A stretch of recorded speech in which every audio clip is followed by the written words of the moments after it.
everybody, we're back. I know this has been a long time coming. I've been trying to find the right way to format this type of episode to actually get like a proper shtick for the YouTube channel. Let me know your thoughts in the comments, and if you like what you see, please go ahead and hit that subscribe button or even the like button. Now let's get on to the good stuff.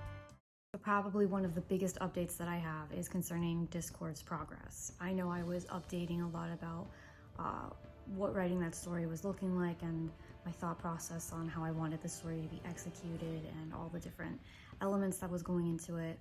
And then if you've been following me and been following those videos, they all just stopped. And a big reason for that was because I wasn't able to give the story enough attention on top of the other more mainstream projects that I was working on, like the Covenant series. So I had to step away from it. It will come out eventually. It just right now, as much as it disheartens me, I had to put it to the side for a while, and I'm actually glad that I did, because it freed up time for me to be able to be there for my family. I was able to focus on other projects, and more importantly, because I stepped away, when inspiration came for it, I was able to kind of like focus on it, add to the story, take away from it. So it's still being worked on, but it's just gonna take time, and there will be no guaranteed release until I don't know when.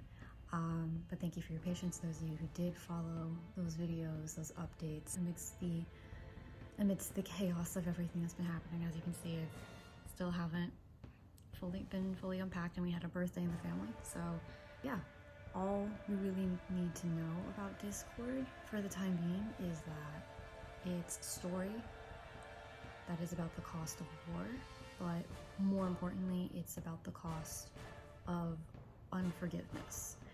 That's like the big topic for the Discord saga, and when it comes out, it'll come out when it's supposed to, and I'm very excited that it'll eventually come out. But until then, I'm gonna chip away at it one day at a time, and it will make its way onto Amazon at some point. So thank you guys again for your patience. Alright, move-in update. Almost unpacked. I have almost all of my supplies out.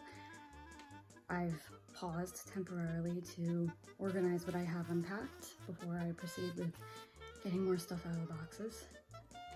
As you can see, everything is just like a mess right now. A lot of it is stuff that's supposed to go on the walls to kind of decorate the office space. Probably gonna put some shelves up here to clear space off of desk. It's a work in progress. I'm not trying to stress over it, but I'm also trying to not procrastinate on it. So yeah. Alright, gotta do. So don't mind me. I am simply trying to get ready for work, and I didn't make enough time for myself to film this, so we're filming it right before I go into work. So I wanted to give a quick update on the Covenant series. I know we left off on a pretty sucky note, if you've read the cost. If not, obviously I'm not spoiling anything. I hope you get the chance to read it. But if you've read the book, you know that in the back I announced what the 5th book of the series is going to be, and it's going to be called Remnant. And I just wanted to quickly discuss what that was and what that's going to look like down the line. So basically, Remnant is going to, because each book, obviously, if you've been reading the series, has a theme to it that pertains to the Bible, or points to scripture in some way and tries to explain it. I try to explain it a little better with each book, just to try to answer questions, make things clear about maybe topics that people don't know about God and stuff. That is honestly, at the end of the day, what I want people to glean from my books. Not just a good story, but maybe a better understanding of who God is and why he, how much he loves us. And what better way to do that than storytelling? That's how Jesus got a lot of his points across, was through parables. So with Remnant, I'm gonna try to pull up some big heavy hitters. One in particular that I really wanted to get across was if God, the whole question of if God is so loving, why would he command his people to kill all these other nations? Between the Crusades and moments in the Bible. And I know for me, growing up, I loved God, I believed in him, but I could never answer that question. And that was a question that took me into my adulthood. And it wasn't until, like, I want to say as of last year probably, was when the answer made sense. It was more like late last year, I think, into this year. So yeah, it's gonna talk about things like that, essentially big heavy hitter questions that Christians sometimes have trouble answering, and I'm keeping my answers strictly like biblical and basing it more off of that and what we know of God from that. I don't see this coming out over the summer, unfortunately. I wanted to get it out in the summer, but it's probably going to be more towards late fall, closer to early winter. So probably like November, December is when Remnant will come out.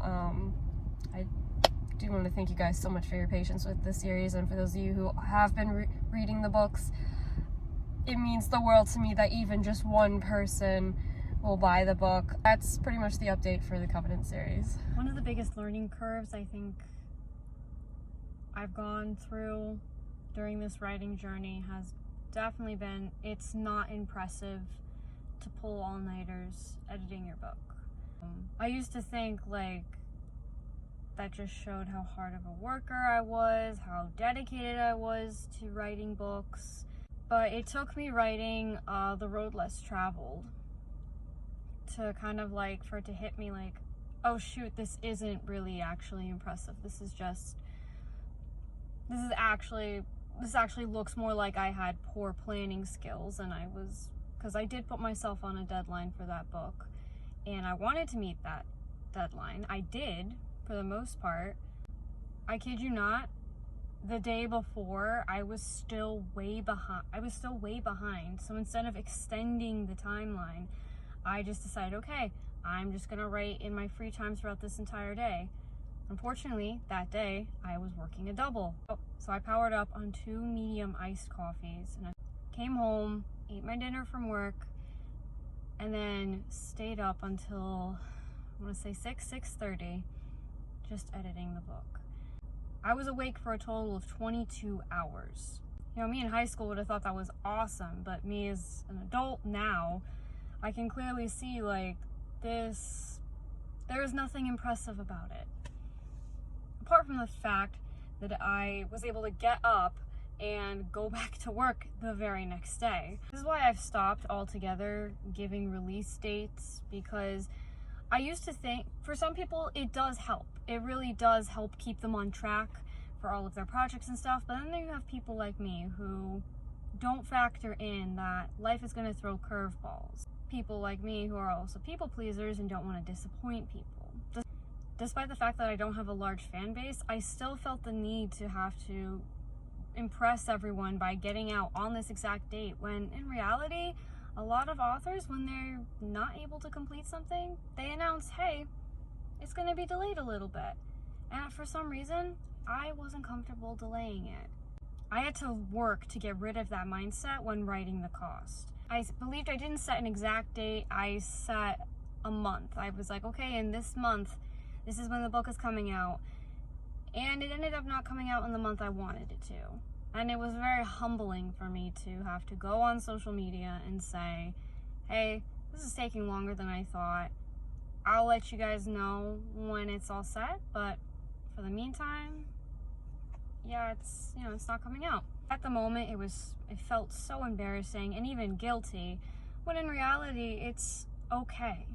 It's genuinely okay to have to push things back, because life will throw numerous things. This is why I feel like God put me on the path for self-publishing and not traditional publishing, because I think I needed to learn that it was okay to take my time. With The Road Less Traveled, my dad, who's one of the readers, he also went to school for writing and directing plays. So I usually go to him when I need writing advice. And, he read the book. He said he enjoyed it, but he said it felt rushed. And it was rushed. Whereas with books like Foundations, which I actually did take my time in working on, he said it was probably one of the better ones because it's the most descriptive. It gives you more depth. So, long video short, take your time, and if you have to make some changes, there's no shame in doing it. People would rather wait for a great product than to end up getting a product that isn't actually that good.